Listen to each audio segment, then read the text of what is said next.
जय श्री राधे कृष्ण। आप सभी का आपके अपने YouTube channel B K Mishra present में बहुत बहुत स्वागत है।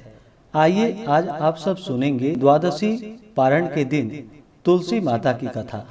जो भी भक्त सच्ची श्रद्धा के साथ भगवान विष्णु का पूजन करते हैं, भगवान शालिग्राम का पूजन करते हैं, माता तुलसी का पूजन करते हैं, एकादशी का व्रत करते हैं, इससे भगवान श्री हरि विष्णु अति प्रसन्न होते हैं और अपना कृपा प्रदान करते हैं।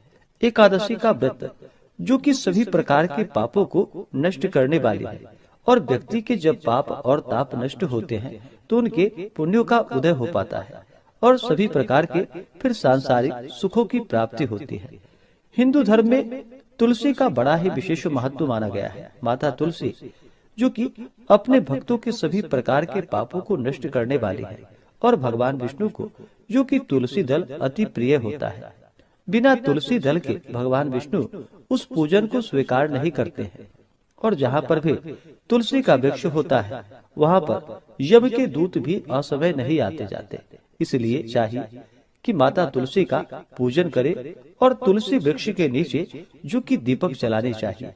इससे माता तुलसी अपना कृपा प्रदान करती है। माता तुलसी का विवाह जो कि भगवान शालिग्राम के साथ विधि विधान के साथ कार्तिक के महीने में किया जाता है और प्रत्येक दिन भगवान विष्णु का पूजन करना चाहिए। भगवान विष्णु के पूजन के साथ साथ माता तुलसी का पूजन करते हुए कथा भी श्रवण करना चाहिए।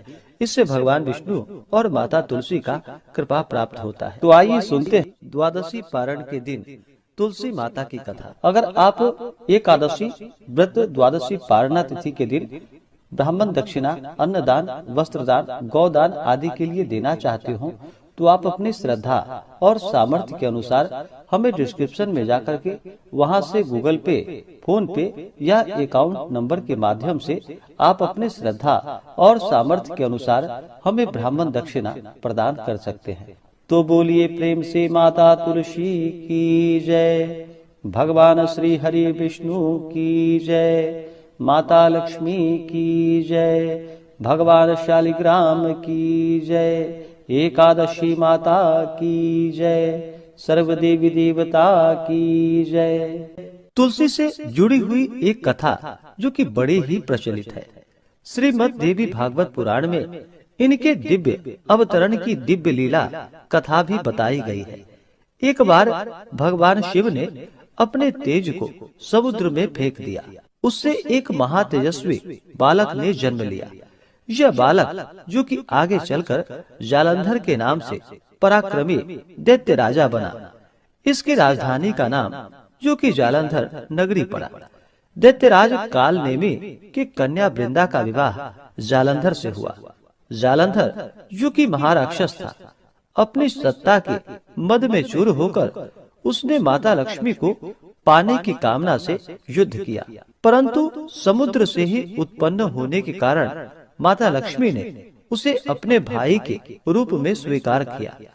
वहां से फिर पराजित होकर वह माता पार्वती को पाने की लालसा से कैलाश पर्वत पर पहुंच गया। भगवान देवादिदेव शिव का ही रूप धारण कर माता पार्वती के समीप गया, परंतु माता ने अपने योग बल से उसे तुरंत ही पहचान लिया तथा वहां से अंतर ध्यान हो गई। देवी पार्वती ने क्रुद्ध होकर सारा वृतांत भगवान विष्णु को सुनाया। जालंधर की पत्नी वृंदा अत्यंत ही पतिव्रता स्त्री थी।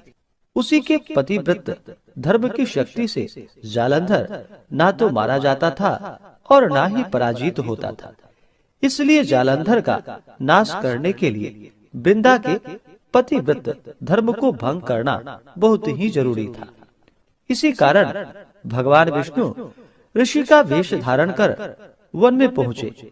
वहाँ वृंदा अकेली ही भ्रमण कर रही थी, वहाँ पर घूम रही थी।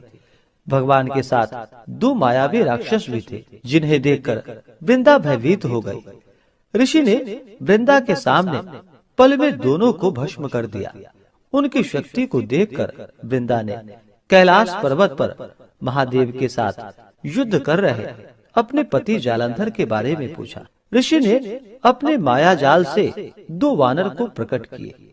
एक वानर के हाथ में जालंधर का सिर था तथा दूसरे के हाथ में धड़ था। अपने पति की यह दशा को देखकर वृंदा मूर्छित होकर वहीं पर गिर पड़ी। होश में आने पर उन्होंने ऋषि रूपी भगवान से विनती की कि वह उसके पति को जीवित करे। भगवान ने अपनी माया से पुनः जालंधर का सिर धड़ से जोड़ दिया, परंतु स्वयं भी वह उसी शरीर में प्रवेश कर गए। वृंदा को इस छल का जरा भी पता न चल पाया। जालंधर बने भगवान के साथ वृंदा पतिव्रता सा व्यवहार करने लगी, जिससे उसका सतीत्व भंग हो गया। ऐसा होते ही वृंदा का पति जालंधर, जो कि भगवान शिव से युद्ध कर रहा था, वह युद्ध में हार गया और मारा गया। इस सारी लीला का जब वृंदा को पता चला तो वह क्रुद्ध होकर भगवान विष्णु को, जो कि शिला होने का श्राप दे दिया तथा स्वयं भी सती हो गई। जब वृंदा भस्म हुई, वहां पर तुलसी का पौधा उगा। भगवान विष्णु ने वृंदा से कहा कि हे वृंदा, तुम अपने सतीत्व के कारण मुझे लक्ष्मी से भी अधिक प्रिय हो गई हो। अब तुम तुलसी के रूप में सदा ही मेरे साथ रहोगी। जो मनुष्य मेरे शालिग्राम रूप के साथ तुलसी का विवाह करेगा, पूजा करेगा, उसे इस लोक और परलोक में विपुल यश की प्राप्ति होगी। जिस घर में तुलसी होती है, वहाँ पर यम के दूत भी असमय नहीं आ जा सकते। गंगा व नर्मदा के जल में स्नान तथा तुलसी का पूजन बराबर माना जाता है। चाहे मनुष्य कितना भी पापी क्यों ना हो, मृत्यु के समय जिसके प्राण मंजरी रहित तुलसी और गंगा जल मुख में रखकर निकल जाते हैं, वह पापों से मुक्त होकर वैकुंठ धाम को प्राप्त होता है। जो मनुष्य तुलसी व आंवले की छाया में अपने पितरों का श्राद्ध करता है, उसके पितर भी मोक्ष को प्राप्त हो जाते हैं। इस प्रकार से जो भी भक्त सच्ची श्रद्धा के साथ भगवान विष्णु का पूजन करते हैं, भगवान विष्णु को तुलसी दल अर्पित करते हैं, भगवान शालिग्राम का पूजन करते हैं, माता तुलसी का पूजन करते हैं, भगवान शालिग्राम के साथ माता तुलसी का विवाह संपन्न करते हैं, उन्हें विपुल यश की प्राप्ति होती है तथा सभी प्रकार के पापों का नाश होता है तथा सभी प्रकार के मनोरथ सिद्ध होते हैं। तो बोलिए प्रेम से भगवान विष्णु की जय, माता लक्ष्मी की जय, तुलसी माता की जय, भगवान शालिग्राम की जय, सर्व देवी देवता की जय। इस बार 27 फरवरी को आमल की एकादशी का व्रत पड़ा है। एकादशी तिथि प्रारंभ समय 26 फरवरी 2026 दिन गुरुवार रात्रि 12:34 और एकादशी तिथि की जो समाप्ति है वह 27 फरवरी 2026 दिन शुक्रवार रात्रि 10:34 पे एकादशी तिथि की समाप्ति है। व्रत पारण के लिए कहा गया है व्रत का पारण द्वादशी तिथि में ही और हरिवासर समाप्त होने के बाद करनी चाहिए। हरिवासर का समय द्वादशी तिथि का पहला चौथाई हिस्सा हरिवासर का होता है। द्वादशी तिथि प्रारंभ समय 27 फरवरी 2026 दिन शुक्रवार रात्रि 10:35 और द्वादशी तिथि की समाप्ति 28 फरवरी 2026 दिन शनिवार रात्रि 8:44 पे द्वादशी तिथि की समाप्ति है। तो हरिवासर समाप्त होने का समय 28 फरवरी की सुबह 4:07 तक हरिवासर समाप्त हो जाएगा। तो व्रत का पारण 28 फरवरी 2026 दिन शनिवार को सुबह 6:45 से सुबह 9:05 तक व्रत का पारण किया जाएगा। आमल की एकादशी व्रत का पारण गोदधना पारणम यानी कि गाय के दूध के दही से व्रत का पारण है।